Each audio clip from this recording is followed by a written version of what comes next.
In this video, we're talking a slew of topics, including Reedy Creek. Chapek has a confidence problem. We're going to talk about Ken Potrock's comments that might be hinting at Disneyland Forward. We got a lot to discuss with a very, very special guest up next.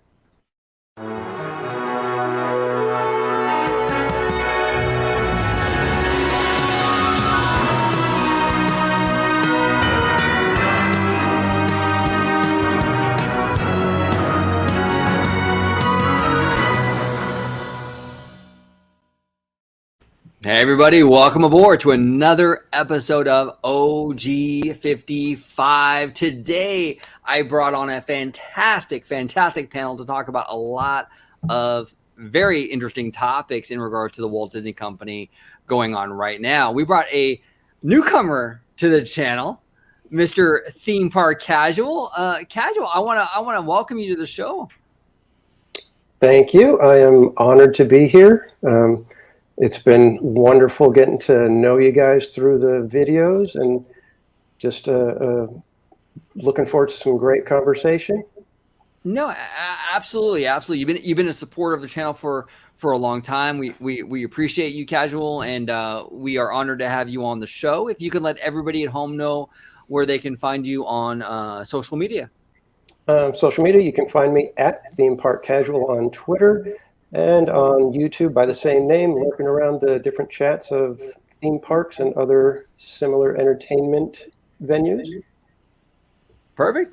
Well, like I said, just want to reiterate, it's a pleasure having you on, sir. We're gonna dive into a lot of great stuff today.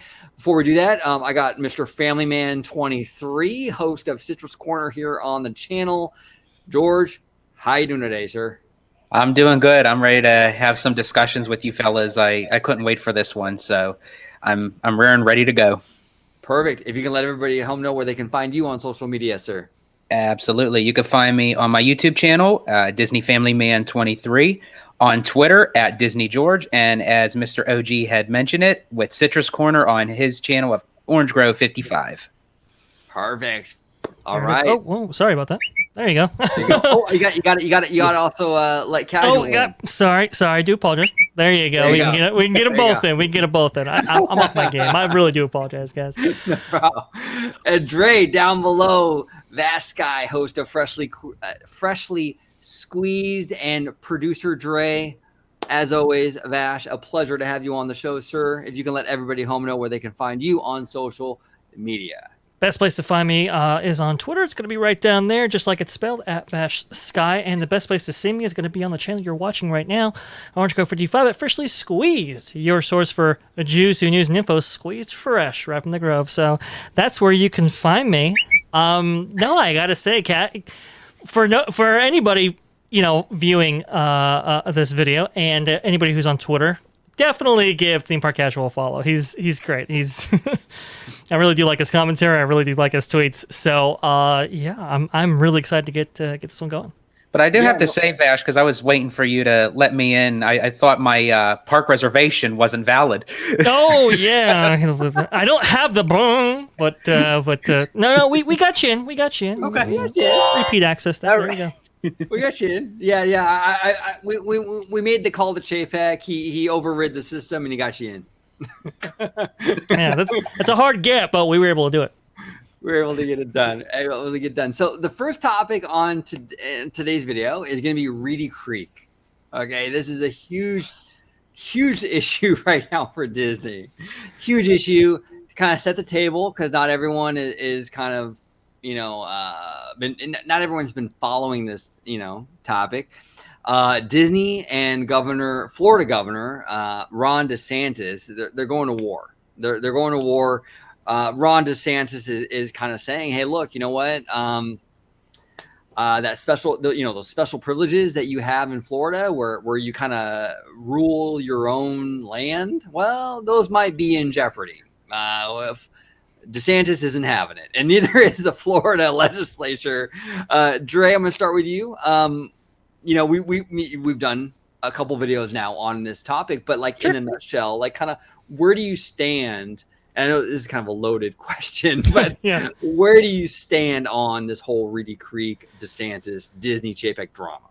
Right. So just to give our viewers some context, this is the 1967 Reedy Creek Improvement District Act, is what we're talking about right now.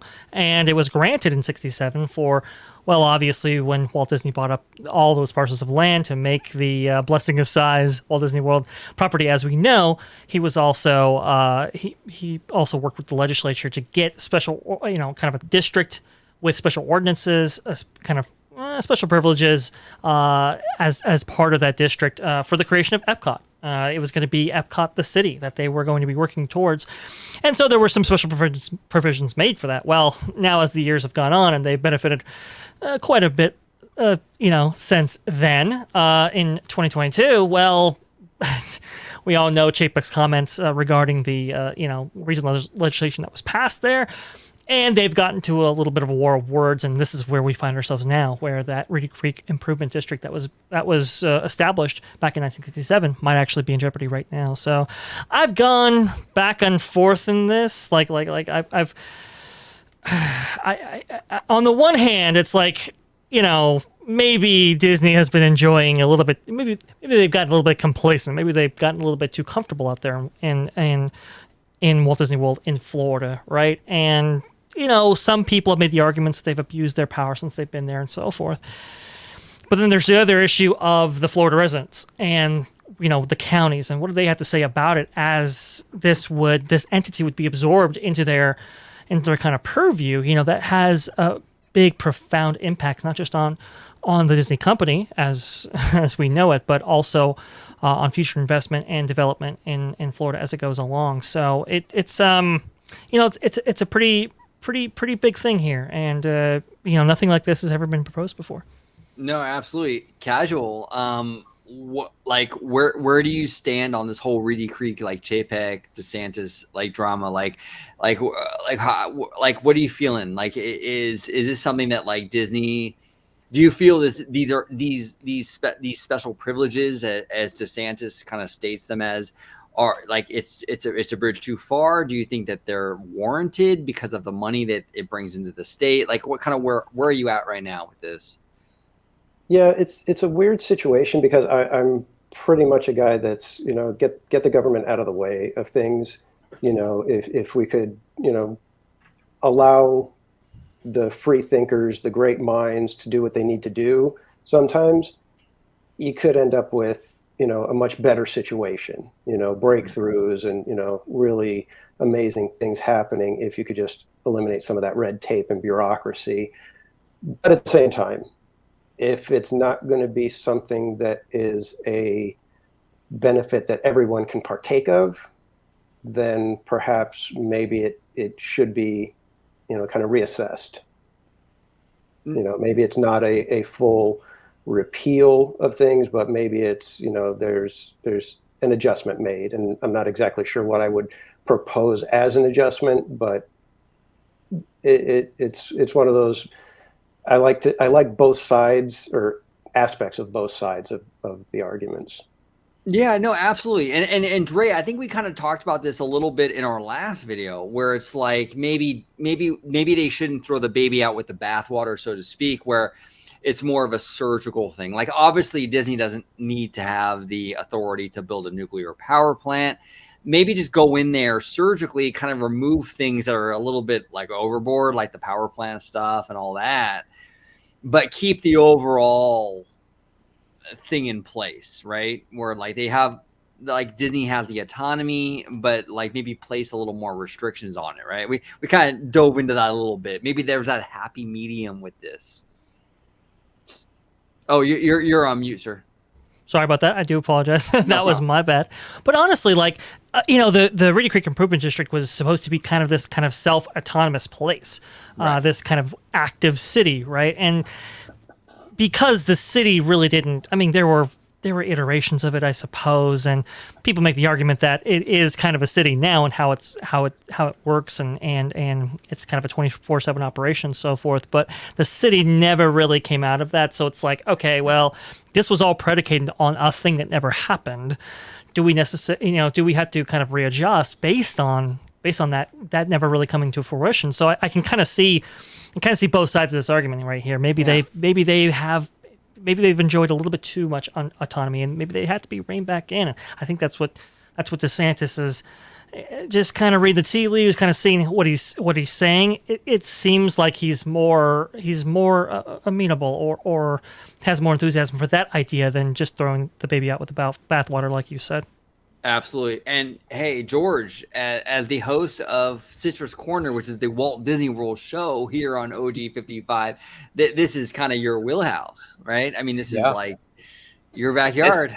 It definitely hit into home, that so to speak, because as we had mentioned it on the channel many different times, Walt Disney World and Disneyland are two different beasts, you know, and we're starting to see some of the issues that Disneyland is having with the city of Anaheim and trying to be granted with zoning and with Disneyland Forward. And now a lot of people are looking at that notion, okay, well, if this gets a repeal with Reedy Creek, is Walt Disney World going to be in the same boat that Disneyland is trying to get out of?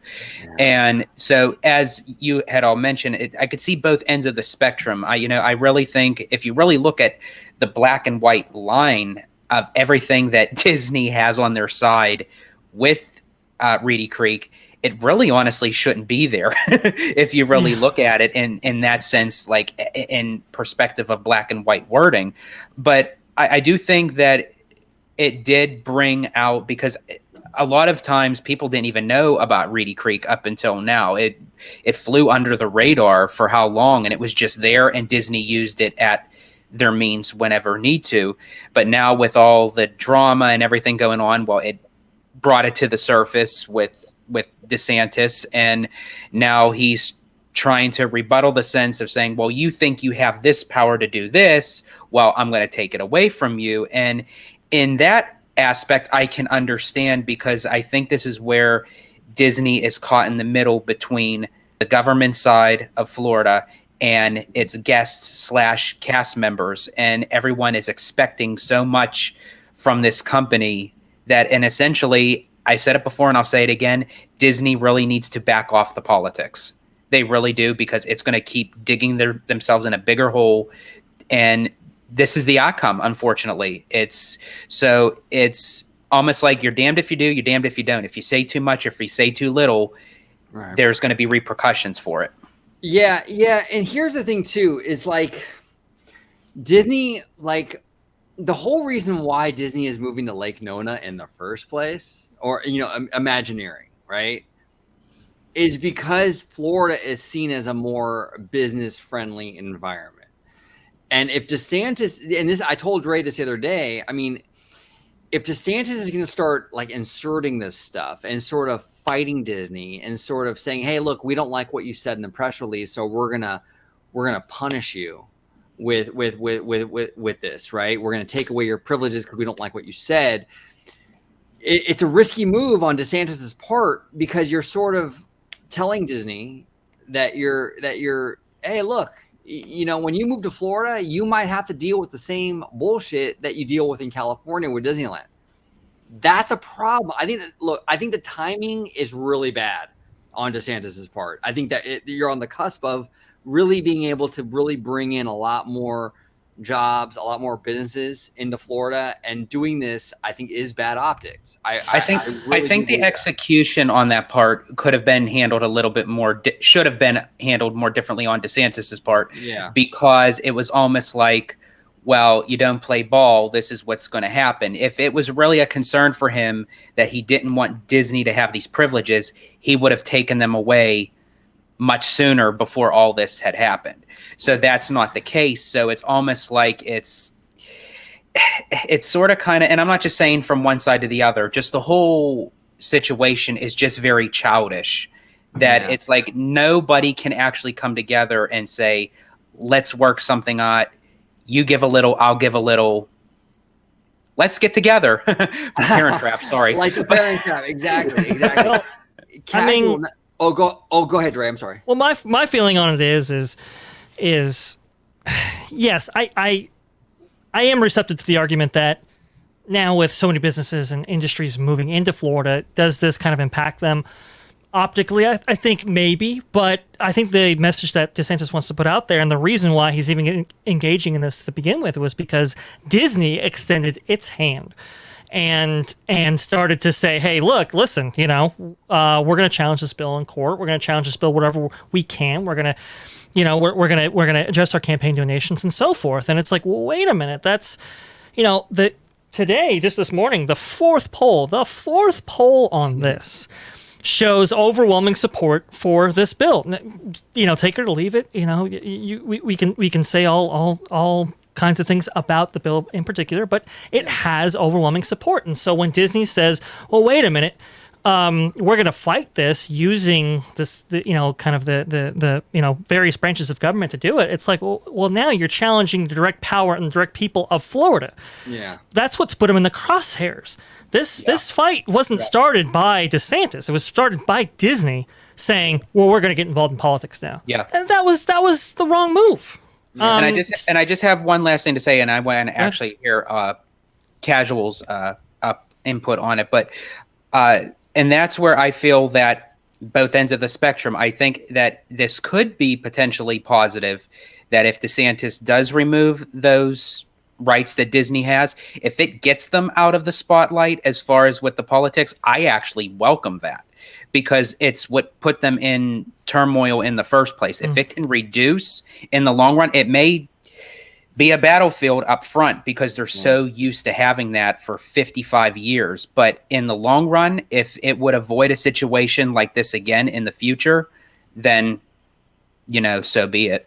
Yeah. Now, Casual, you mentioned early on in the show, like, you support this idea of kind of getting government out of the way. So do you kind of like, are you kind of like, you're kind of torn on this? Because it's like, in a way, it's like Disney has these special privileges, but at the same time, it's like, well, now DeSantis is sort of arguing for more government. So is it kind of like, are you like, what's your mindset on this? Well, I think Vash brought it up in that it was a reaction on DeSantis's part. And I think Disney pushed a little hard.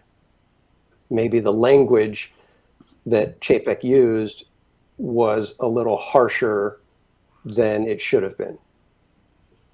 Because once you get into the, we're going to fight this bill, it's like, hold on a second. You are an entertainment company, you are a corporation, you are beholden to your shareholders, and while there may be morals of the shareholders that differ from the voting public in Florida, you are an entertainment company. You claim to want to step in and fight a bill, you're now something different. Yeah, that's true. And at that point you become a target. And I think part of DeSantis's response, and the fact that, we noticed from one day to the next, it kind of reeled back a little bit. Yeah. I'd hate to see something terrible happen for the Disney company, and then it negatively impacts the residents of Orlando and Florida simply because of a couple of guys and their bluster. 100%. And Casual, you worded that perfectly. You would hate to see the effects of the Disney company and the residents of Florida because of a couple guys bluster. That's very well worded, because that really is what it comes down to. In that there's so much at stake here in regards to the war of the worlds. I mean, war of the words, and it is. I think that the press release they released, where they're going to say, like, I think the Walt Disney Company said something to the effect of like, and I'm paraphrasing, but the gist of it was basically like, we're going to work to like repeal the bill. Right. Yeah. That like that's going very far. I think that Disney could have said something along the lines of like, hey, look, we stand with the LGBTQT plus community. We still oppose the bill. It's disappointing to see it pass. But you're right, Casual, and you're right, Dre, where it's like, when they went a step further and said, we're going to actively work to get it repealed, I think that's when DeSantis was like, whoa, okay. So basically now you're like you're basically like a political party now. You're going to be trying to it took it a step too far. And I think that's the problem with Chapek in general, is that he's very reactionary. And this is why he probably won't last very long in this role. He's very reactionary. And when he does react, it's like an overreaction. Yeah, it's and like an we've seen overcorrect. it. You know, no, well, and George brought up a good point about the the politics of it. You know, he mentioned that the RCID was never mentioned before, and there's a reason for that. Disney had donated, tens of millions of dollars over the years in order to make sure that nobody mentions the RCID too much. But that's kind of the thing, right? When you're trying to keep something like this that's so valuable to the company, you end up doing things to preserve that, and sometimes that goes across, that rubs people the wrong way. You're gonna make enemies, and unfortunately, Disney kind of exposed themselves and made them vulnerable with this kind of all-out attack. I think everybody kind of agrees that it was kind of. I wouldn't say it's not worth making, but it's just a very strong overcorrection and really got him into trouble. Yeah, exactly. A very strong overcorrection of the issue, and I think that, like, look, I think it's fair to say, and for lack of a better word, I think Chapek shit the bed like 15 different times in regards to this whole Florida bill. I think he made a lot of mistakes. I think, in my opinion, I do think that DeSantis is sort of making mistakes as well. I do think that there is, like I mentioned earlier, a little bit of an optics thing here. When you're trying to lure businesses in, you don't want to go too far with the war on Disney and like, we're going to punish you. I do think there's mistakes on that end as well. So it is like this dance between these two guys, and I think it's just it's getting real ugly. George, I mean, do you think that this is gonna, George, like, in your opinion, do you think this is gonna happen? Like, do you think that the Reedy Creek thing is gonna be dissolved, or do you think that it cooler heads will prevail, kind of thing? Where are you at with that? I think at this point right now, it really just depends on Disney's response back now of sort of cleaning up the mess that they had. Well, I can't really say all of Disney, but of Chapek, because now PR has to get involved and we all know how PR is right now. So that could either make it worse or that may make it a little better. I think depending on how they respond to that, but I do feel that DeSantis is the kind of guy that he stands by his word. And, if he's going to push through something, he will do it. And it may just be a little bit too late as far as on Disney's part to kind of fix the damage it's already done. But this could also make or break where the company stands with Chapek. Oh, yeah. And that's our next topic for today. And we'll get into that in a minute with Chapek, because that's a huge factor. But I want to ask you, Casual, let's just play hypothetical, right? Let's just say, okay, DeSantis decides and the Florida legislature decides we're gonna repeal this Reedy Creek thing. And Disney will have to answer to Orange County, and was it Osceola County, Dre? Yeah. You're on mute, Dre. Sorry about that. Osceola County, that's correct. Yeah, sorry, I got some noises in the background, so I just want to make sure that we don't harm the stream at all. But yes, Osceola County, Orange County, those regions would have to be absorbed. Probably it's going to be one or the other. I doubt it would be split up, but something's going to have to be done about that. So, Casual, what do you think? I mean, if hypothetically Reedy Creek gets dissolved and Disney has to answer to these counties, is that a detriment to the Walt Disney World Resort? Is that a benefit to them, or where do you stand on that? Well, for one, if anything were to happen like that, you're probably looking at years down the line, at least. It's not going to be by this summer or even next summer kind of thing. I don't think. Right. Just because of the magnitude of it. It's unprecedented. So, and we have no idea who would jump in on whose side? Where do the unions line up? Do the counties start fighting over, no, you take them, no, you take them? So it's such a wild card to even think about that. Yeah. That it's hard to say if there would even be a winner at the end of it. It could be a situation of mutually assured destruction, and that's why I said it would really be a shame to be traveling down this path and get so far down to realize nobody's going to win. Casual, do you think that if that was the case, after so many attempts of trying to work something out, as you had mentioned with the unions, the connies and everything, could it then just be rebutted altogether, where it's like, okay, you know what, nobody wants to touch this, let's just kind of keep it unscathed and like just pretend like this never even happened? Yeah, like I said, I think DeSantis kind of used that in a moment of hitting back. Yeah. And like I said, he kind of walked back. Oh, well, the legislature is going to have to deal with this. Yeah. And that's kind of saying, well, it really wasn't a full-on threat, but, just to kind of float it out there, as in, do you really want to put up a big fight for all of these things, because you'll be fighting on several fronts at that point. What do you fellas think with the same question? Well, and the interesting thing about it is that there might even be an interest on DeSantis's part not to do anything with it because it's leverage going forward. So, for what I mean by that is like, let's just say DeSantis and the legislature decide to repeal Reedy Creek. Well, you lose all your leverage then against Disney. Now you have nothing to hold over their head. Well, if you don't do it and you withhold and you let them do what they're doing, well, then you have that Reedy Creek thing to dangle for future fights. Mm-hmm. That might be the strategy. Say, hey, okay, you know what, Disney, fine, keep your Reedy Creek, that's cool, but DeSantis, you step out of line again, I could dangle that carrot in front of you, and I can take it away.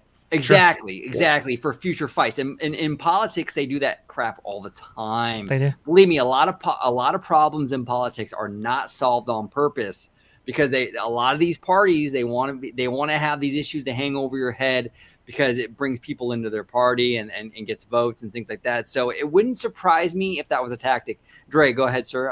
What are your thoughts on this? Well, it's interesting, that you bring up the politics question, how to deal with this whole thing. I found this quote from NBC News that was pretty good. Apparently, they interviewed a Disney lobbyist out there in Tallahassee, and this is what he had to say. This was a total shit show response by corporate. Their words. DeSantis is just a different kind of animal, and no one around here really knows how to deal with him because they know that they're going to get run over. It is a kind of interesting interplay between these two entities, and I'll agree with you. I think DeSantis. I think looking at the magnitude of it, I think he's like, whoa, this is quite big here. This has substantial impact, and as our contributor Alia brought to light, hey, the counties were asked for a comment, and they didn't even have a comment on it, which shows you like they may have. They may not be totally in on this idea either. I would think, I listening to Casual's comments, I would think that any movement in this direction is probably going to have to originate with the legislature, and it's probably going to have to be a pretty in-depth environmental economic impact study. It's probably going to have to be commissioned just to kind of learn what the reverberating effects of this are before you even do this, because it is so substantial. And I just have to ask Casual, because we all kind of put in our opinion of 70-30 as yes and no if this was to happen. What percentage are you at as far as yes and no? I'd probably be more 80-20 on the no side. That it's mainly bluster right now. Yeah. And I mean, if you think about it, Chapek is not looking long term right now. The prospect of him, getting a renewed contract, it's dwindling more and more every single day. So and I'm sorry, I have to correct it. It was, for us, it was 70 no, 30. 30. Yeah. Yeah. Right, Sorry. yeah, I kind of figured that's where you get. Yeah. That's what you meant. But I'm probably even, like I said, a little more toward the no than even that. Would you put up this kind of fight when you possibly have new leadership coming in, in somewhat of a short term? Right. It's one thing to kind of punch back at the guy, if you want to just kind of make a statement, but if you're going to go down this kind of road, we're really sticking it to your company. Do they want to do that when there's the possibility of new leadership coming in next year and possibly sooner? Yeah. But I think it was more of a, like you said, hey, we're going to hang this over your head if you keep pushing. Yeah, and I honestly feel that if the state of Florida gives Disney the ultimatum, it's either lose Reedy Creek or lose Chapek. I mean, we all know which way they're going to go with that one. Yeah. I think so. And also too, I think, what was I going to say? I think too, like you've listened to the Disney company now for the last couple of weeks, and they're pretty vocal with the statements and showing solidarity and so forth, and now they've gone real quiet. So I think that's indicative of them maybe second guessing some things. As far as their stances, and maybe they are starting those negotiations with the legislature and with DeSantis' offices as we speak. So it does seem that it has come to kind of a boiling point, obviously, but it seems like a rolling boil, and it's not about to spill out over the pot. So let's hope that continues to simmer down there.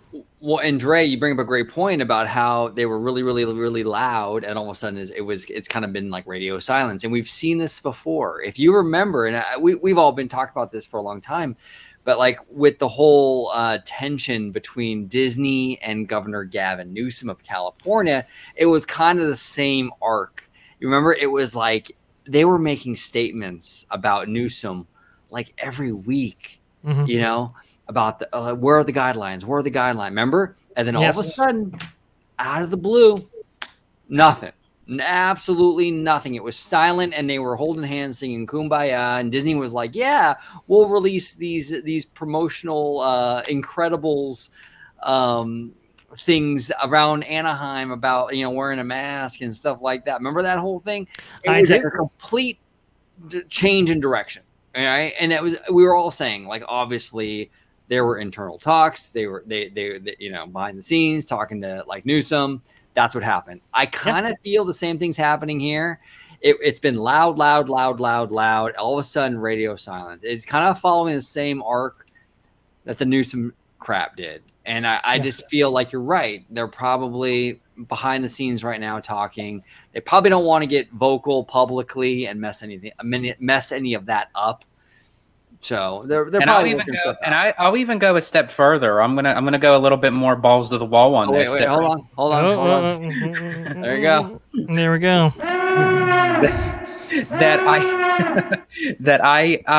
I feel that had Disneyland not already have to try to get the zoning for Disneyland Forward, if they had already had it, in my opinion, I feel that would have been put on the line, just as how the Reedy Creek is for Walt Disney World. Yeah, with the issues with Gavin Newsom, right? But being that they already didn't have it, they didn't have anything to daggle in front of them with. Yeah, no, absolutely. Yeah, there's a lot of stake here with this stuff, and casually, you bring up a great point. Like, this is a long game. Like, I don't think DeSantis wants to get into this because Dre, you mentioned it. Once they lose Reedy Creek, it's gone. It's over. It's gone. So this would be a permanent move. So does DeSantis and Florida really want to go down a permanent thing, like for punishing Disney permanently for something that's really a Chapek administration sort of problem? It's very clear Chapek is not going to be a Michael Eisner or a Bob Iger. It's going to be here for 15 or 20 years. It's clear. It's not going to happen. If he's here next year, I'm honestly kind of surprised, So do they really want to go all in on this and then have new leadership that's more friendly to them in a year? I think they're more so, as you guys mentioned earlier, they're going to possibly tweak the notion of removing certain logistics to that, where Disney could keep so much, give a little bit back to the state of Florida, or kind of pop the head of the pimple right away, no pun intended, to the top of Chapek's head, but it is what it is.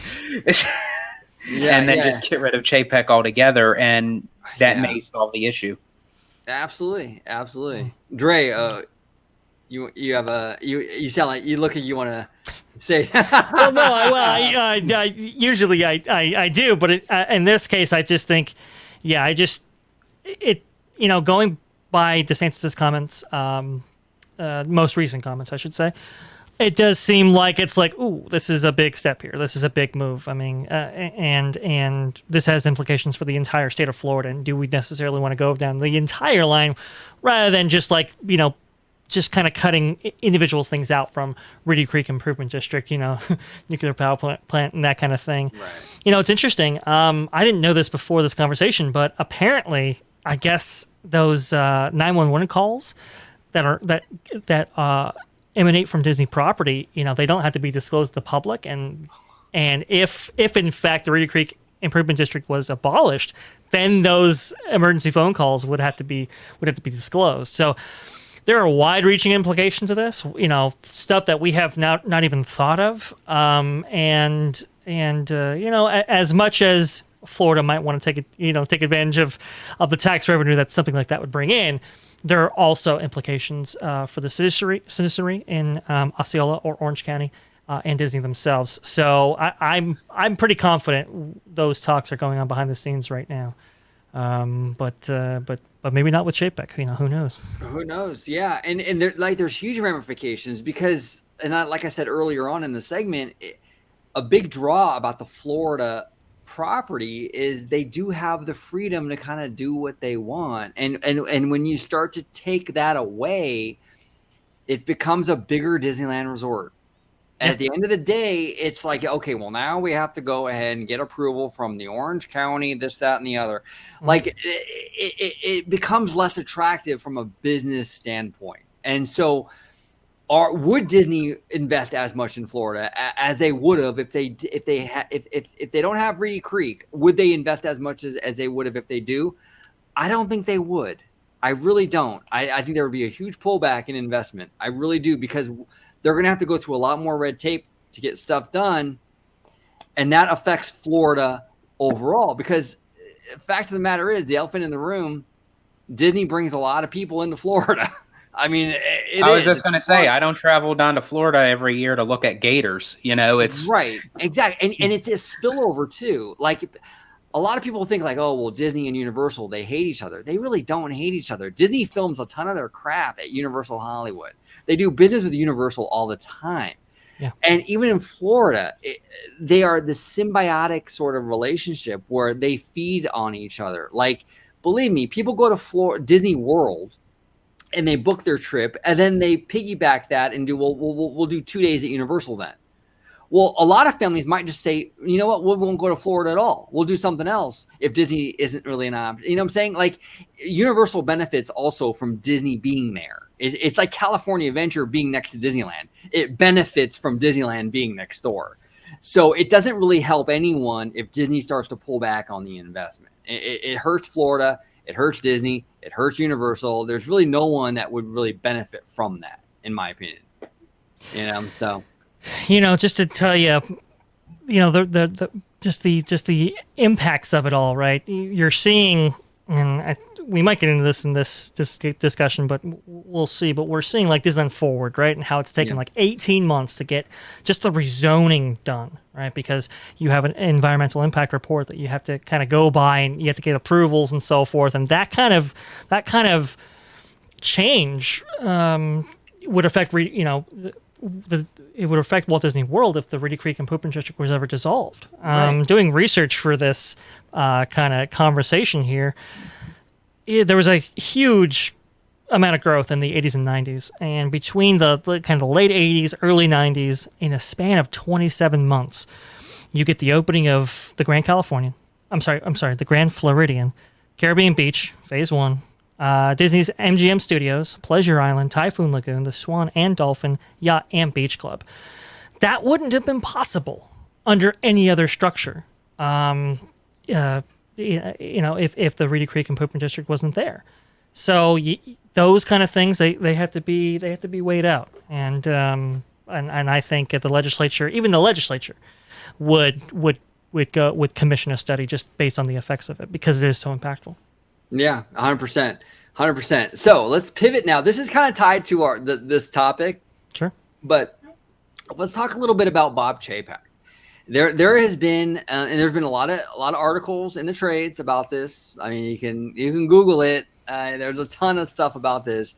There is a Chapek confidence problem in the Walt Disney Company right now. Believe it or not, I know it's shocking, but there is a confidence problem there. A lot of people within the company do not feel this man is equipped to kind of lead. A lot of people in the industry, a lot of people, the fans, it's just everywhere. I don't know what would give them that idea. Right? Yeah, exactly. Well, I don't understand it. It's running so smoothly. What's going on? But Casual, I'll start with you. Like, what are your thoughts on the Chapek situation? We kind of dipped into it a little bit with the last topic, but like, where are we at right now? Is he in jeopardy with his job? Is he like basically like on his way out? Where do you stand? Yeah, I don't know if he's going to be removed or just simply let the contract expire and they move on from there. But from my point of view, he's at the upper echelon of C-suite personnel, right? An executive of a worldwide beloved company. Do you want that guy to be swayed by the winds of trend or the, railings of a mob or the whims of a governor? You want somebody like that to be able to lead as he sees fit. You don't want, tiny things, even big things sometimes, to simply sway him into making mistakes. And that, I think, is the downfall for him. When you look at Eisner and Iger, they took big risks and didn't care what the press was really saying about them. It was, I know what I'm doing. And I think Chapek has not given that sort of confidence to the shareholders and the board to say, I know what I'm doing. It seems a little rocky. We're going to make it through. Trust me. And when you're at that level, you need somebody that is going to be able to stand up like that. Well said, Casual. Yeah, well said. really You're well absolutely said. right. You want somebody who have the confidence to just be like, this is my decision. I'm sticking to it. I think this is the right direction for the company, and I'm sticking to it. And Chapek has shown he doesn't have that ability. With ScarJo, it was clear he went in a different. Whether you agree with him on these things or not, like he had a different direction for that ScarJo situation. It wasn't until the outrage in the trades and the public got to a fevered pitch that he decided to handle it. Then he reversed course and they worked it out with ScarJo. But it was the same situation here when it came to the Florida bill. He had a direction he had in mind. He wanted to stay neutral in politics. He didn't want to dive into the bill. It wasn't until the anger in the fan community and the trades and the industry got to a fever pitch, and Chapek said, okay, and he panics and he totally reverses course and does a total 180. We've seen this now with two big things at the Walt Disney Company. He's been way too reactionary. He doesn't look. I think. And this comes kind of like when we talk about Chapek, it kind of comes from the social intelligence, and this is where he lacks. As a leader, you have to know when to bend and when to dig your heels in. And Chapek has no idea what to do with either of those. Like, you have to learn, okay, you don't want to be so rigid where you're unwilling to listen, but you don't want to be so flexible to the point where, like Casual was saying, where you're blowing with the wind, and every time the public gets mad, you're changing your course. He doesn't have it. He does not have it. George, what are your thoughts on this? Yeah, I mean, I echo what Casual was saying, and Chapek, especially now, is starting to strike me as that person. Like as a kid, it's like, oh, I want to be on this team. Pick me, pick me. I'm right here, and I'll do whatever I can to, get acceptance. And I think it really shows in his personality, in his delivery. It's like he just wants to be acknowledged of how Eisner was, of how Iger was. Well, in order to do that, you have to present yourself in a manner of how a CEO should, and he can't really find that correct identity for himself, because it's like he's trying to play both sides of the field, where it's like, well, when one person speaks up, oh, I agree with you, and then when the other side says, no, you shouldn't, oh, okay, I do see your point, I do. It's like, well, make up your mind. And it's like, you cannot be a CEO of a company like Disney with that mentality. You just can't. You can't. You absolutely can't. Dre, what are your thoughts on this, brother? Well, it's interesting, that there was an interesting Hollywood Reporter article that was, recently published. Again, the Hollywood Reporter, very interesting. How it's just the same outlets over and over again. But it seems like any executive who has a problem going on internally just run to the media and say, oh, all this kind of crazy stuff. But, I think this person summed it up well. It's like the substitute teacher coming in and the kid's finding out, oh, you can be manipulatable. We can do this dance with you. And they smelt blood in the water, and I think that's happened multiple times. But with this particular issue, I mean, he corrected quite a bit. He overcorrected quite a bit, and I think his like initial instincts were the correct one. Like, hey, let's take the company in kind of a politically neutral position where we don't necessarily take these kind of big stances and so forth, and don't risk ostracizing anybody, whether they be our consumers, our employees, our guests at the parks, or even politicians, as we're finding out now. It's interesting because some internal, I don't know, like the internal message board was screenshotted. The internal portal for Disney was screenshotted, featuring comments from employees on some of the issues going on right now, and it revealed that a lot of people, even within the company, don't necessarily agree with the stances that Chapek's taking, and this kind of very politically active Disney company that they've worked for so long. They have some big disagreements with. So it's like now he's kind of on an island. Now he doesn't have support from one side, doesn't have support from the other. I don't know what the board is thinking right now. With everything going on in the RCAD and so forth. So it's he just has no support. I don't know. Right now, I don't know how this is going to work. Right now, his aura is screaming vulnerability. Yes. And they all can see it. The state of Florida, the board, I'm for sure can, PR. I mean, even us as fans, we're seeing it. It's heavily involved in the community, and I've never seen so much negativity, so much backlash within the company as it is right now under his leadership, unfortunately. I mean, I've seen a lot of issues that people had with Eisner, even some with Iger too, but not to this degree.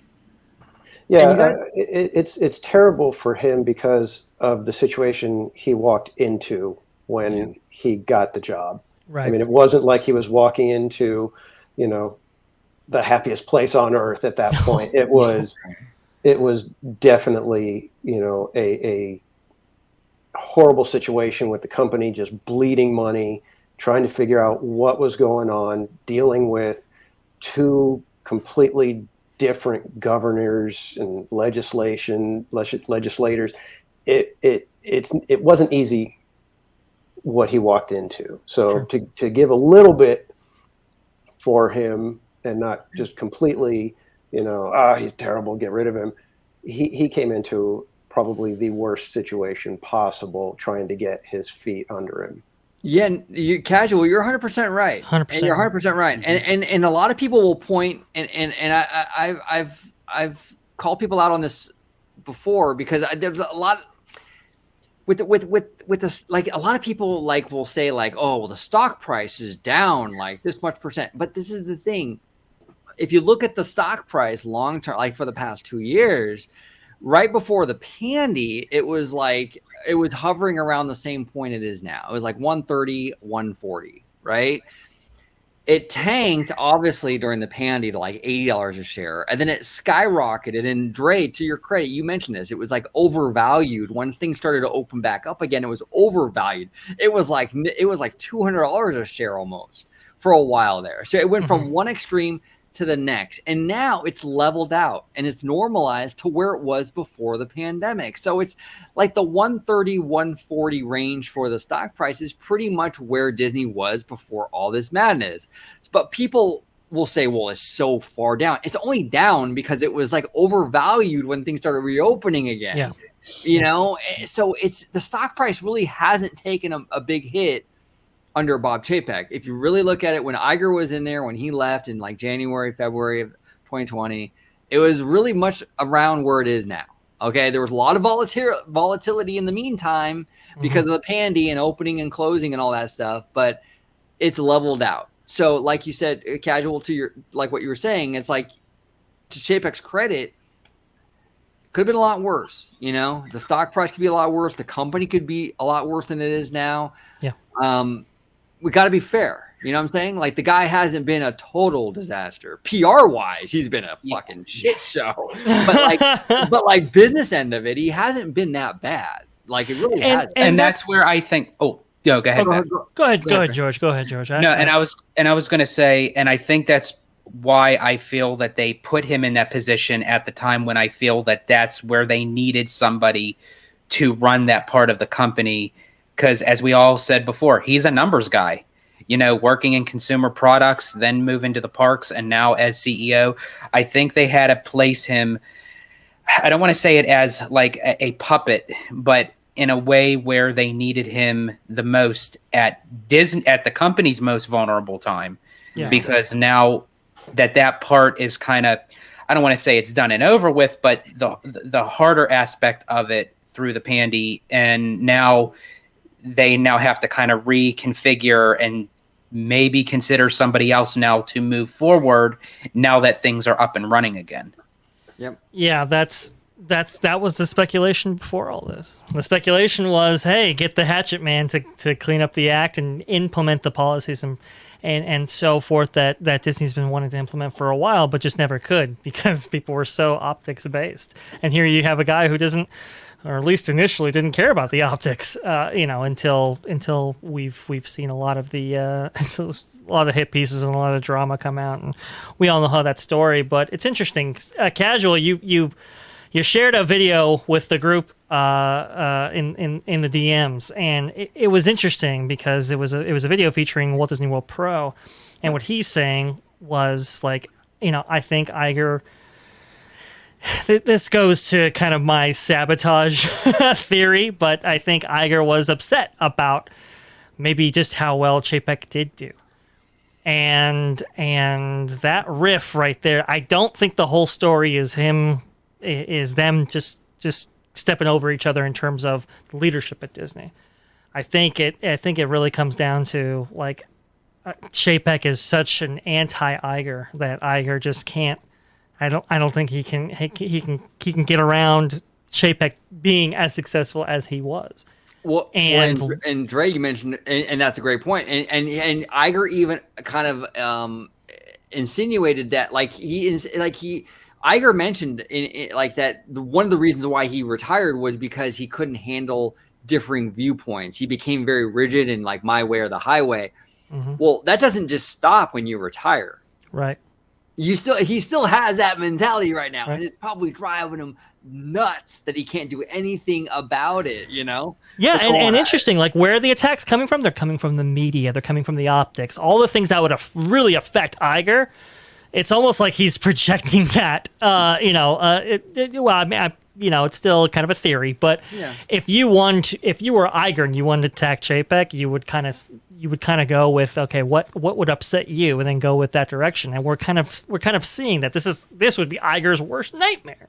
Right.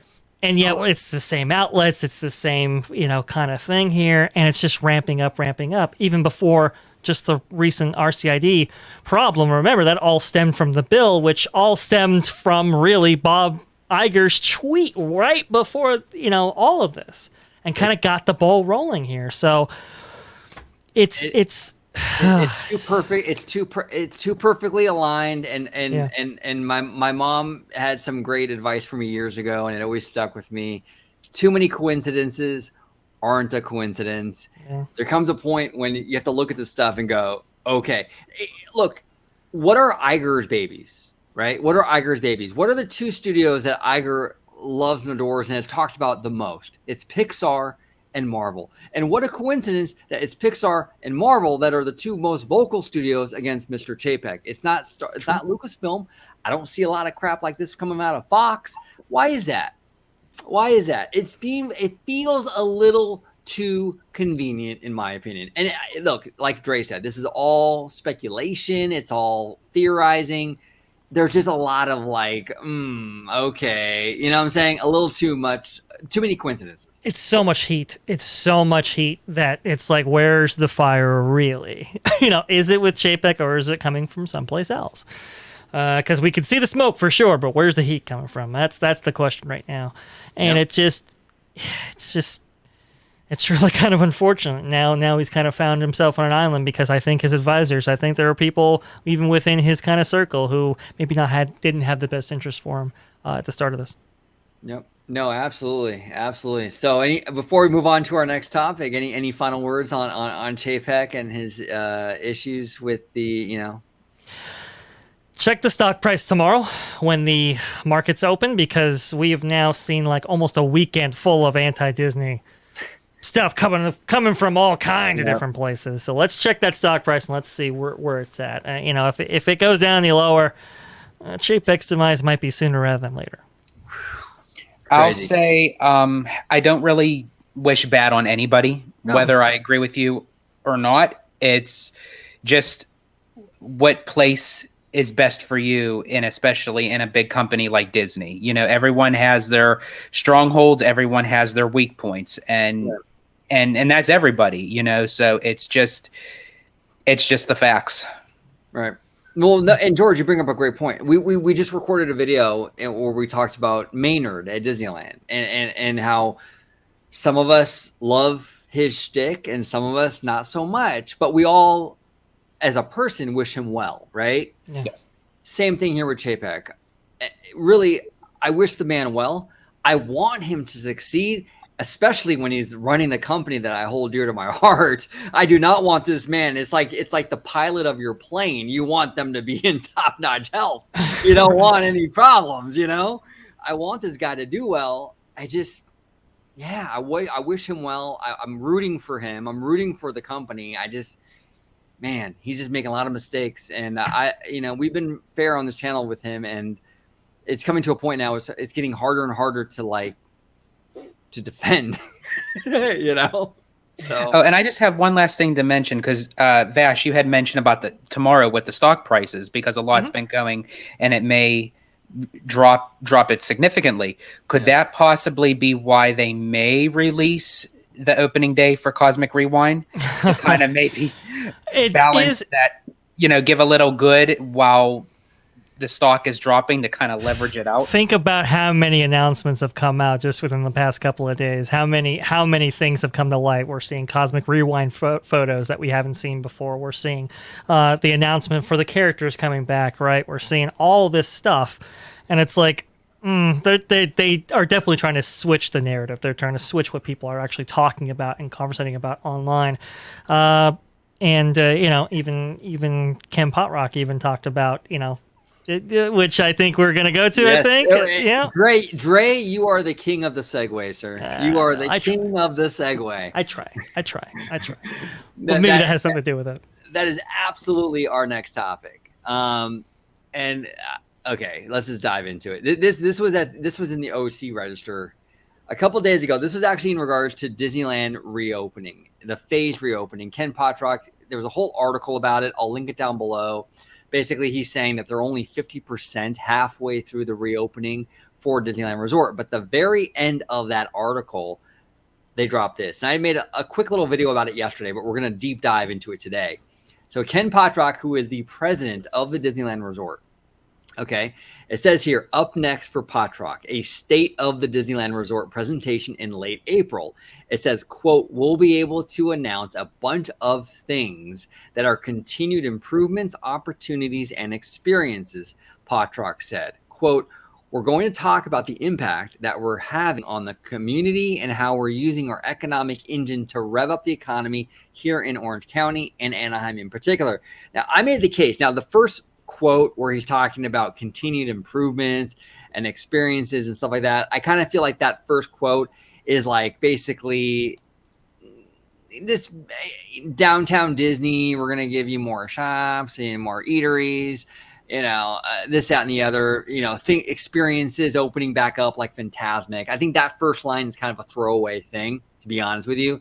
It's that second quote where the verbiage is very much focused on the Anaheim economy, which, if we remember a year ago, the verbiage was very similar when Disney was trying to sell this whole notion of the rezoning for Disneyland Forward. They focused very much on the economic impact, the Anaheim local economy, and all this stuff. So I made the argument, hey, that last quote really does seem like they're focusing, like they're going to give us something in regards to Disneyland Forward.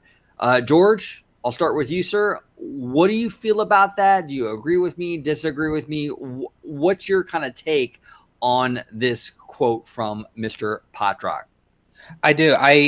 The second I read it, it just screams to the notion of Disneyland Forward. It really does. It, as we had mentioned about coincidence, you know, with someone like this, and you make a statement like this, there is no coincidence. You know, there is no, you know, a blank canvas. You know, there is a purpose why he has brought this up in this manner with the economic engine, you know, for the economy in Orange County. Well, what is that proclaiming to? You know, we're already talking about Disneyland Forward with the zoning and everything. You know, there's not too much that it would proclaim to. So I really do feel that this is the first statement that is going to, and I mentioned this on Twitter, that's going to, it's the pre-show to set the stage for the big grand finale. Now, I do have a little bit of a disclaimer, and I have to stick up for my brother OG 55 here, because we had a nice, long, lengthy Twitter conversation with a lot of Diz Twitter yesterday, and I have to say that this, what OG was mentioning was not the fact that Disney is going to mention tomorrow, oh, we're going to have Zootopia Land, we're going to have Tron, we're going to have Toy Story Land, God forbid, that that this is more so for the zoning for the Eastern Gateway that will potentially move for Disneyland to add projects to expand the parks, possibly a third gate, what have you. Right. No, 100%, George. And I think people totally misinterpreted what I was saying. I was not trying to say that Ken Potrock is going to get on stage and give us half a dozen slides of the new third park and new land and all these concept art for everything that they plan for Disneyland Forward. That's not what I was trying to say in that at all. I was just saying that, like, the language in this quote about the economic engine, the local economy, kind of points to Disneyland Forward. Look, I think if they do announce anything at this event or whatever, late April, it'll be something to the effect of a non-announcement sort of thing like they've done before. Hey, look, you know what we mentioned to you a year ago, that we're working and we're talking with the city of Anaheim in regards to expanding the Disneyland Resort. We're here to tell you, we're happy to say we came to an agreement. Look for more details in the years to come. Something like that. That's all I'm saying that we might get in late April. It's just an acknowledgement that this has gone through, and now look for stuff going forward.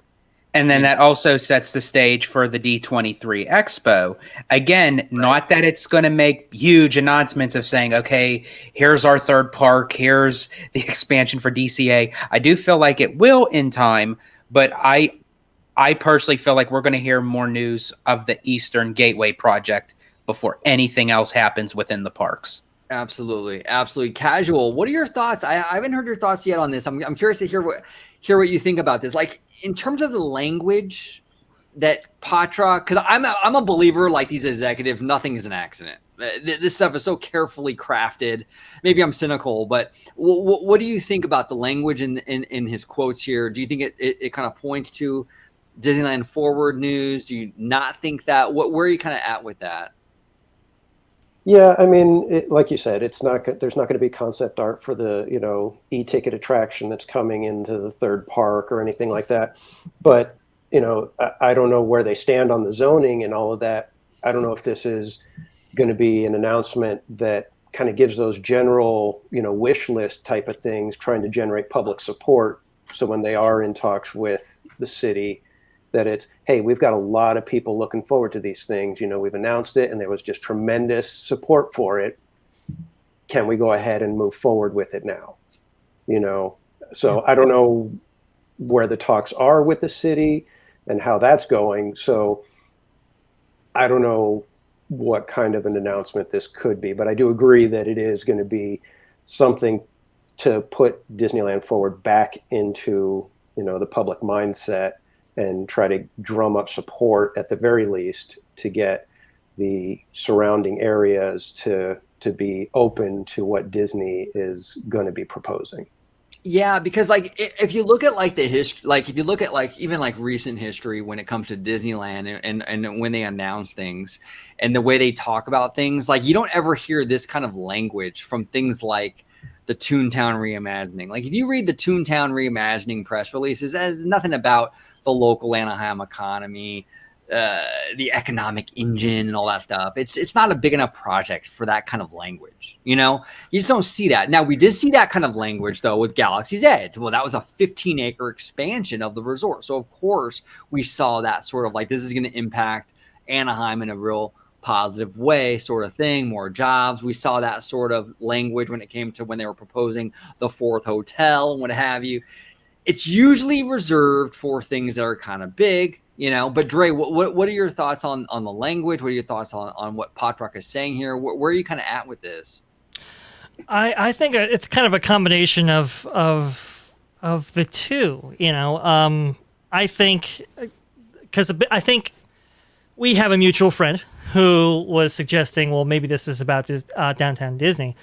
Yeah. And the kind of stores and shops and so forth that'll be going in as part of that project, which would line up with some of the verbiage here. But my feeling is I mean, we're not necessarily on the eve of the vote, but the vote is going to be taking place later this year on whether or not Disneyland Forward actually does go forward, right?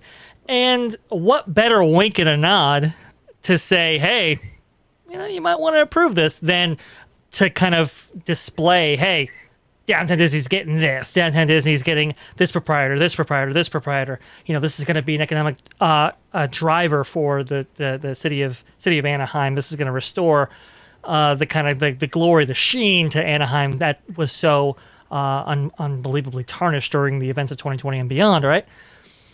I think this presentation might be geared towards those talks of Disneyland Forward by not stating it directly, but just kind of saying, hey, you like this? There's more to come if you sign a dotted line kind of thing. Yeah, that's a great way to put it. And in a weird kind of way, like the drama, I think with Florida, it's like the stars are kind of aligning with Disneyland with this expansion because like the Pandy hit and Anaheim became real like, oh, wow, we really do depend on this resort. We're going to do anything you say, right? After the Pandy, the relationship with Anaheim completely changed. Mm-hmm. But then even this Florida thing, yeah, I think that definitely does change the dynamic here in Anaheim too. I think that like Disney's going to be more receptive to this stuff here because they don't know the situation in Florida right now. They don't know what's going to it could be change big time. So you know what? If Anaheim is much more friendly to them and much more willing to listen and, be receptive as that could be a benefit, to these talks.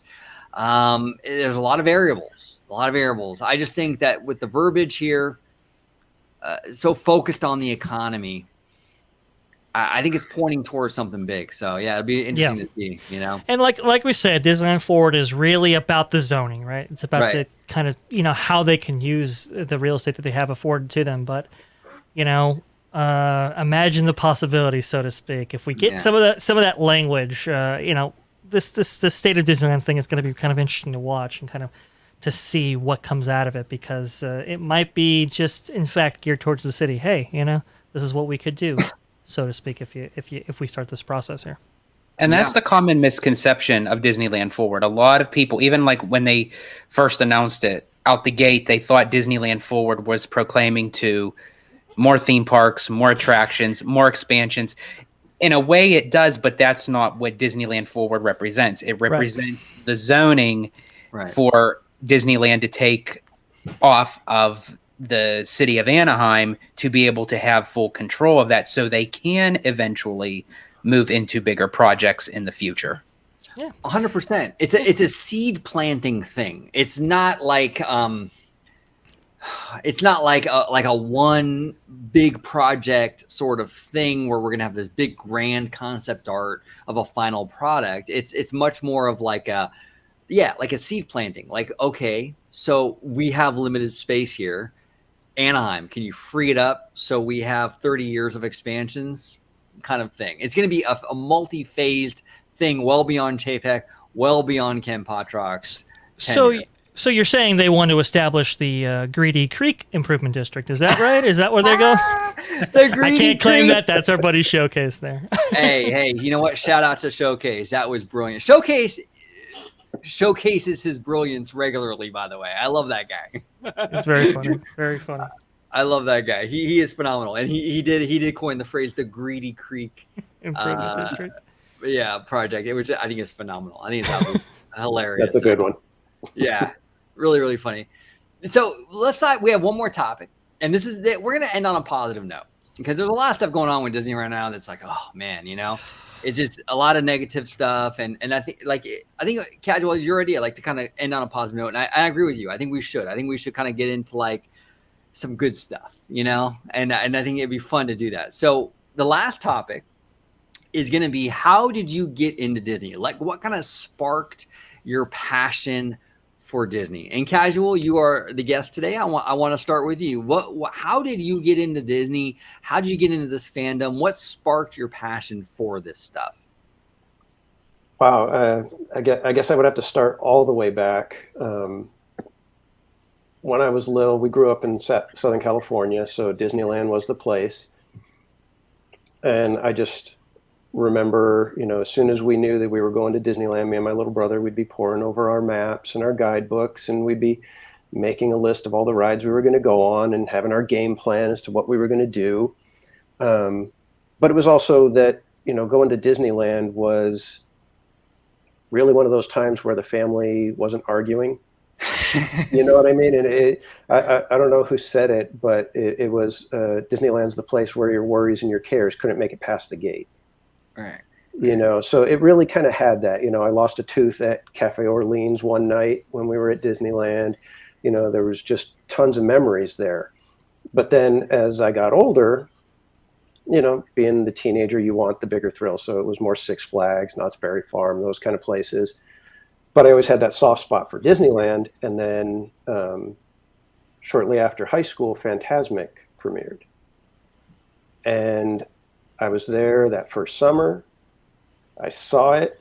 And as soon as it was done, I just said, I want to do that. And so within a year, I was, you know, I enrolled in community college. I was going back for some sort of art degree of some sort, and ended up going into graphic design. Cool. And through that, ended up at an ad agency. There was a young lady there who also had an affinity for things Disney, knew that I loved Disneyland and had an annual pass. One day, basically said, you know, I'm kind of having a bad day. I could use a trip to Disneyland. Me being the kind of guy I am, said, let me know when. I never turned down a trip. So we made plans. We went. I was just thinking, hey, I'm taking a friend to Disneyland. This is fun. You know, her birthday was coming up, so I took her to Blue Bayou for lunch. She said she'd never been there. And then she said she never saw Fantasmic.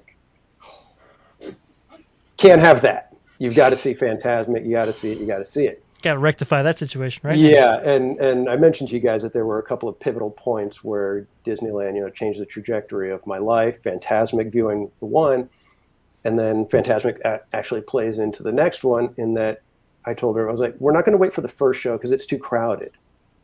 We'll go on Haunted Mansion while the first show's happening. After that, we'll sneak in and get front row seats.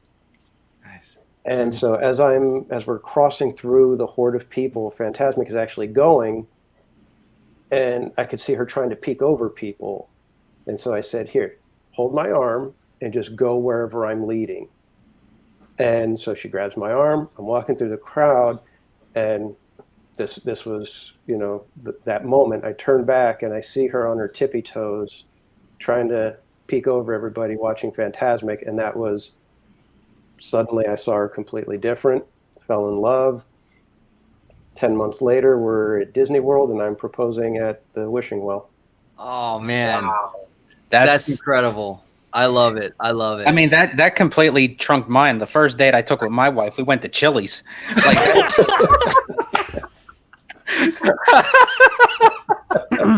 Yes, folks, we only have high-class stuff on this show.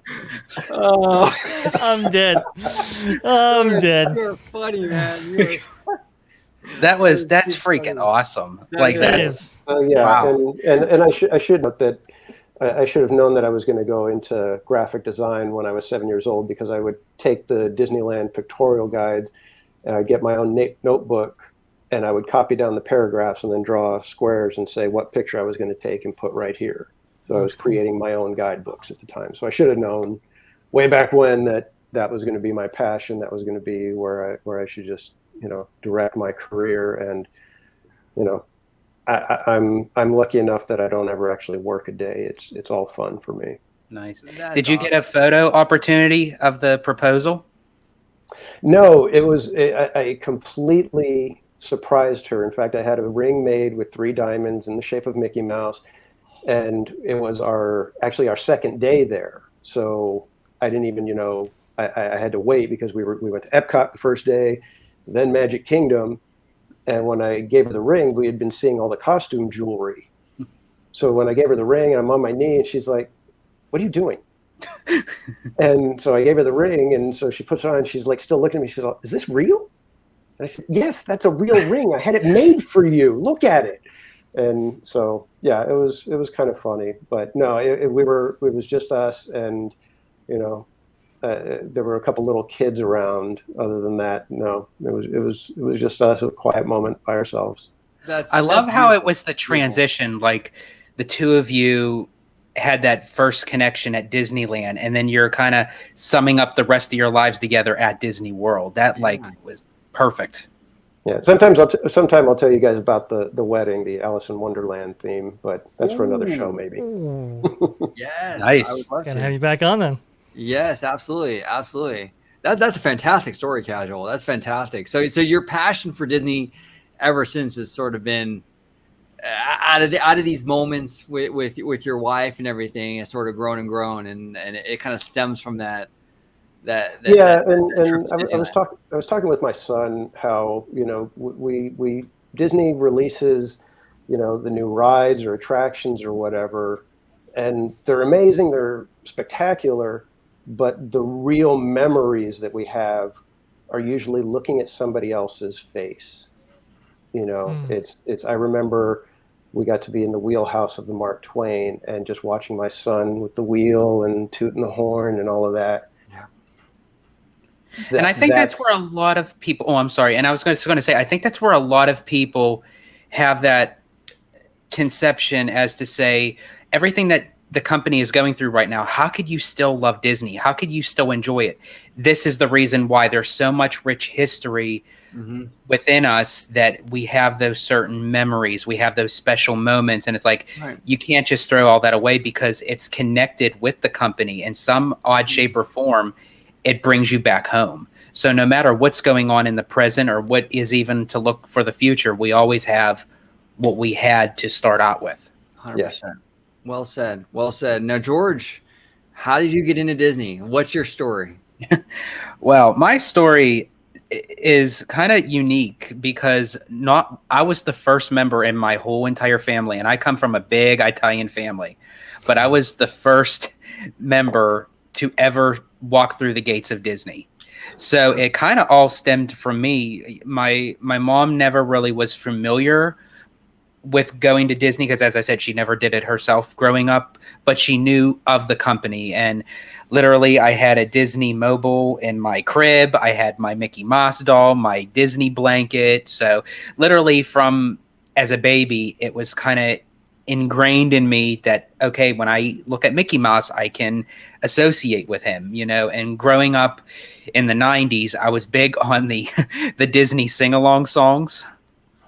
And already watching the movies and then watching the sing-along tapes. But then there was the one in particular where I was watching it and I noticed that I've seen the characters in a different format. It's like they're real and they're in this place where there's a castle and there's rides and you see families everywhere. And I'm like, and you have to think I was like 3 years old at the time. So I'm like looking at it and I'm mesmerized as what is this place? Is this a real place? Can we actually go here? And that's when I was bugging and hounding my mom. I want to go to this place. Can we go? And with her being a single parent, a lot of challenges and obstacles. And but eventually we did end up going to Walt Disney World because at that time, that young, I couldn't really differentiate between Disneyland and Disney World. It was just I want to go to a Disney park. So we ended up going to Disney World first when I was 9 years old for the Millennium celebration. And from then I was hooked. I was literally hooked. It's like I craved it. I couldn't get enough of it. But sadly, it wasn't until 6 years later that it took for me to go back down. And since 2006, I've gone multiple times a year to Walt Disney World, for which I've never experienced Disneyland yet. It wasn't until my 21st birthday that I said, okay, I'm doing a Disney World and a Disneyland trip. And that's when it really brought it home for me because a lot of people have the argument, oh, if you go to Disney World, you don't need to go to Disneyland or vice versa. They are two completely different feelings when you go there. And when you walk through Disneyland Park, especially, like you can feel Walt, like his presence embedded into that park. And it's like, this is the park that it all began. And it actually felt like because I watched the Disneyland Fun VHS tape, that's where, okay, this is surreal. This is where I first got to experience a Disney park, even though it was through a video, but that's where that connection was for me. And then after meeting my wife with our son and everything, that I was able to share those memories with them because they never got to experience it up until, I got to show them away. Again, she heard of Disney, but, it was a nice conversation we had over our Chili's dinner. So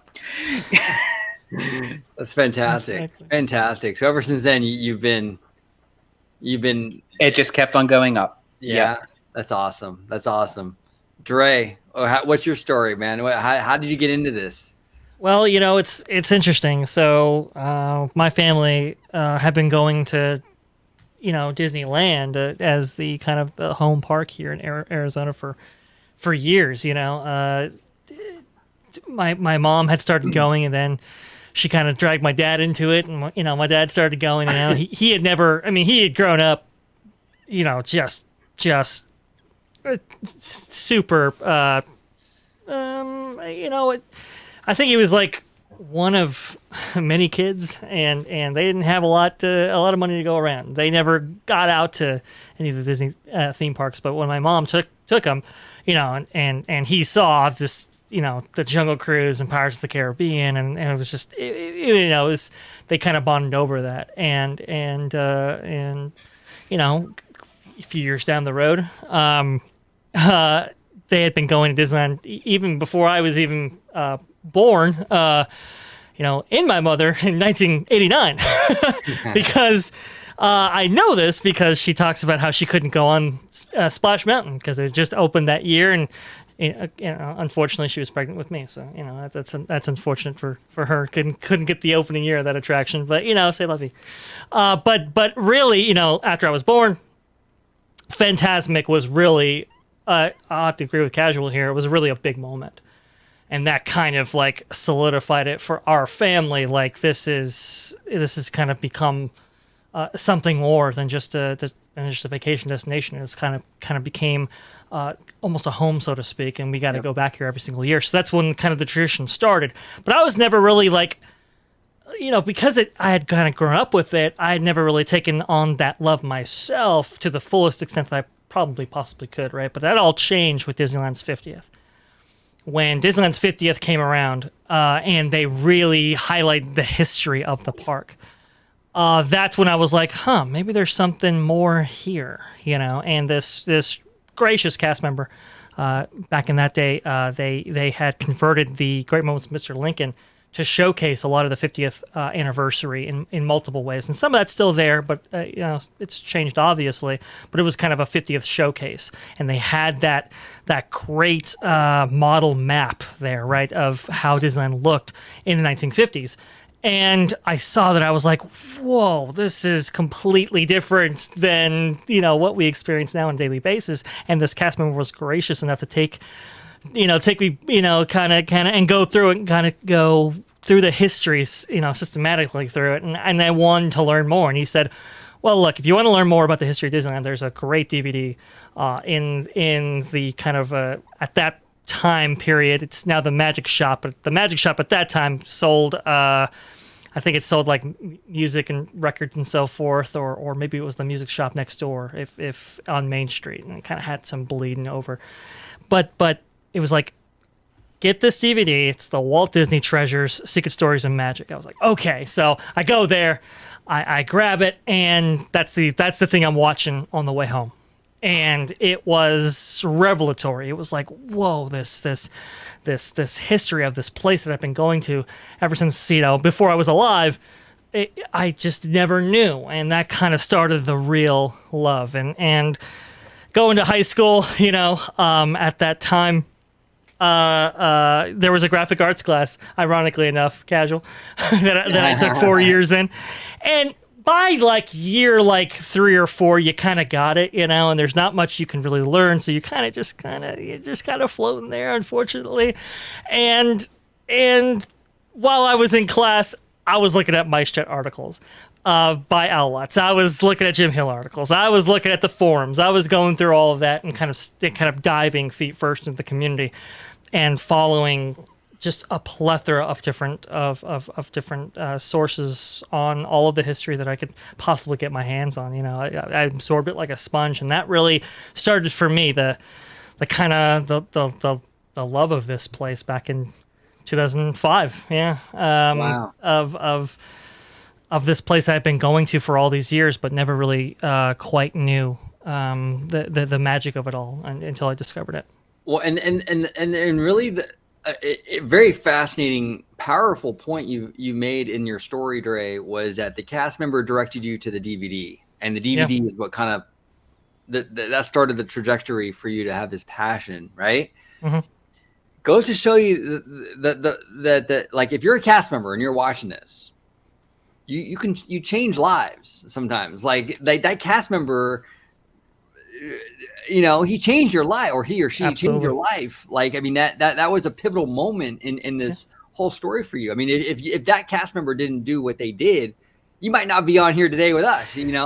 That's what I'm saying. I that's where the love was born, kind of thing. So when I it's that cast member relationship, that kind of goodwill reverberated from the company, and people were proud, and that reverberated onto me, and like you said, OG, it changed the course of my life forever. Yeah. Oh, crazy. Incredible story. So my story is like we've always kind of been a Disney family. Like in the 80s, I'm 42, so I'm, old, older, but like in the 80s growing up, like, like our family would go every year to Disney when we were kids. Me and my sister. I have a sister who's very close in age to me. And we'd go like every year on our birthdays to Disney. And so I sort of just grown accustomed to going annually to Disneyland. It was like part of our thing, watching the Main Street Electrical Parade with my grandma and things like that. It wasn't really, though, until the Renaissance era of animation, when The Little Mermaid, Beauty and the Beast, even Who Framed Roger Rabbit, Aladdin, and all those films kind of came out, because that was like an era where I was still a kid, but I was growing up. I was like 11, 12, that age. I really started to take an interest in like just Disney in general. Like these movies made a profound impact on me. I'm like, wow, these are incredible, and I would sit there at home and watch the making of Beauty and the Beast and watch all the animators and Glenn Keane talk about how he designed the Beast and all this cool stuff. And that really, like the animation end of the company was really kind of what fueled my passion for Disney in general. It was really the animation of it, And as I got older, like me and my dad, we would kind of dive into like the business end of things. It's not too far from OG 55 nowadays, right? Me and my dad would dive in, like he would have the newspaper and we would look at the stock price and we would talk about the movies and how they do in the box office and things like that. And we would like talk about this stuff, just years of that. And 92 hit, and much like you guys, Fantasmic made a big impact on me. That was a huge moment. I was like 12 or 13 at that time. And it was one of those things where it was like, wow, this is like, oh my God, unbelievable. It just changed my whole perception of everything. And me and my sister, we would perform Fantasmic in my room. We would turn the lights off and with flashlights, it was like, we would like just have like these, we would try to recreate the show, it was a lot of fun. I just loved it. In art, like in art class, for when I was like in like junior high, I think like 7th grade or something. Me and my friend Ryan, he kind of had a passion for this stuff too. We actually did like a little show in our art class. It was like a recreation of Fantasmic. We used like the overhead projector from the classroom, and like would have paper cutouts and shadows on the walls, and had the music playing and stuff like that. Really cool stuff, right? So it was just like this. It was kind of like there was never like a moment where like this is the moment I fell in love with it. It was sort of like a cumulative thing over the years. Love the animation. I kind of was fortunate enough to grow up in a time when the Renaissance was just starting to come out, got me into it. The parks were really full-fledged with Fantasmic in 92. We had Indiana Jones in 95. It was just a perfect storm of events, and it just fueled me with this stuff, and it stayed. And like Dre, I'm in the same boat as you. I was on the message group. I was reading Al Lutz. I was going through the boards, looking at the construction pictures of the Tomorrowland 98 stuff, right? And DCA in 2001 and all that. It was a cumulative thing over the years. It just grew and grew and grew and grew and grew. And here I am today. So it was just, I just really was just a bunch of things. It was never one moment. I just kind of, as far as I can remember, I've always really been into it. And the passion never dwindled, never died down. The flame never went out. I've always kind of loved it. Now, I did go through a brief little time in my life, in my early 20s. Uh-oh. Yeah, in my early 20s, where I still loved Disney. I still had a passion for Disney. But like I was sort of like, when you're that age, you're into other things. I started working at a hip hop clothing store. I really loved hip hop and rap. I still do, actually. I was starting to work at this hip hop clothing store. I was there for like 3-4 years. I was kind of more focused on my social life, as people are usually at 21, 22. But I still love Disney. It's just I wasn't there actively as much as I was prior and now. It was a few years I was kind of more into like clubbing and things like that. But play a OG 55, yo. I was more into that. I went through like a few years where I was kind of just doing the whole like 21 thing, But at the end of the day, though, I've always loved this place. I've always loved the company. Even then, as much as I was kind of like not going as much to the parks as I once was, I still loved it, you know? So, and a little fun fact too, growing up, I really wanted to be a Disney animator. I really did. I went to many art schools when I was younger. Me and my dad would go to the library and I would look up fairy tales and try to come up with my own stories for an animated film and this kind of stuff. I was really passionate about it really early on, like when I was 10, 11 years old, you know? So that was a big part of my life too. I still can draw. I'm not like, you know, freaking Andres Deja or Frank and I, but I can draw. I still have it in me, you know. But I unfortunately never made it a career. It was kind of unfortunate because I kind of grew up in a time. By the time I was old enough, the transition with the traditional animation and the CGI stuff was like in full swing. So I was more into the hand-drawn stuff. And by the time I was old enough, everything was like CGI already. So, but still draw, still love to do it. Animation's a huge thing for me. So yeah, that's pretty much it. I was just, that's how it started. That you know, and it's interesting though, how much in all our stories, how much Phantasmic though played a part in that. Yeah, I don't know where I was with all this. I was like, I don't know. But then again, I got the Walt Disney World. Yeah, you didn't get to see the Disneyland I didn't get version. the Disneyland, you know. That's the missing link there. Like after the fact, I saw Disneyland's when I was 21. I was like, wow, where was I for the whole time? Because Disney World's, you know, it needs some tweaking. Yeah. But I do love how I was as a child and how I was able to bring that same kind of feeling to my son. Because, I mean, after all, I am the family man.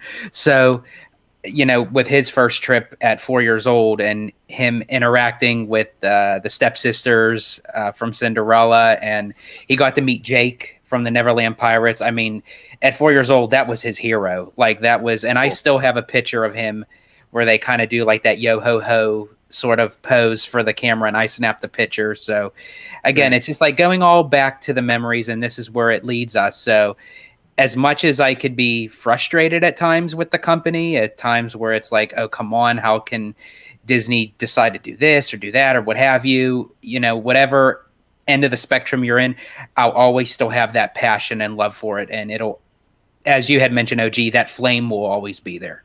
Always. Yeah, absolutely. Absolutely. Yeah. We've all been in this game for a long time. I don't think it's going anywhere. You know, you might have eras in your life where you're into it more time, a little more focused on it than other times. But at the end of the day, it does hold a special place in all of our hearts.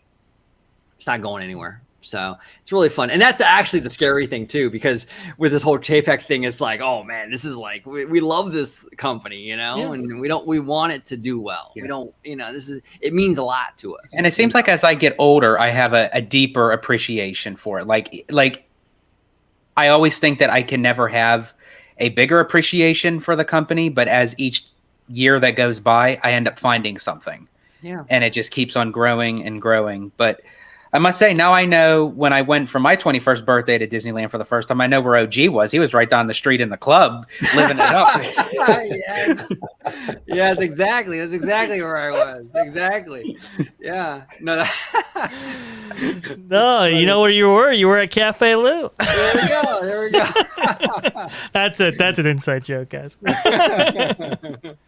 Absolutely. Yeah, no, this has been a great video. I had a lot of fun with you guys, and really to bring it kind of full circle, none of us would be here today. I wouldn't have met you, Dre. I wouldn't have met George. I wouldn't have met you, Theme Park Casual, if not for our shared love for this company, for the artistry and the art form and all. Like we came together because we all have a thing in common, you know. And I love the friendship that we have, and it's thanks to really this one thing that we all love.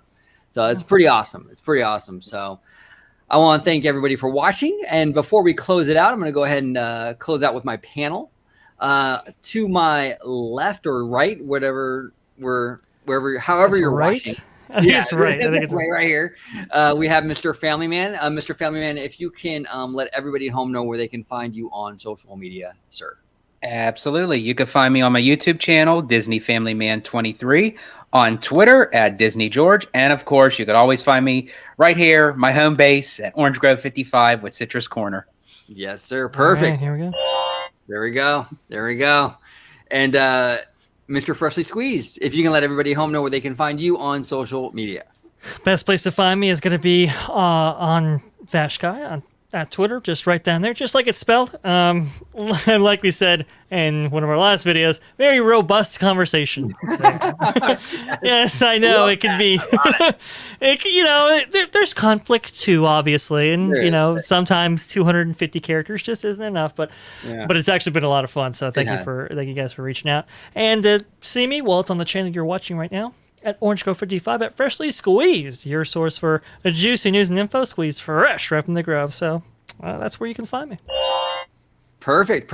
And Theme Park Casual, fantastic having you on today.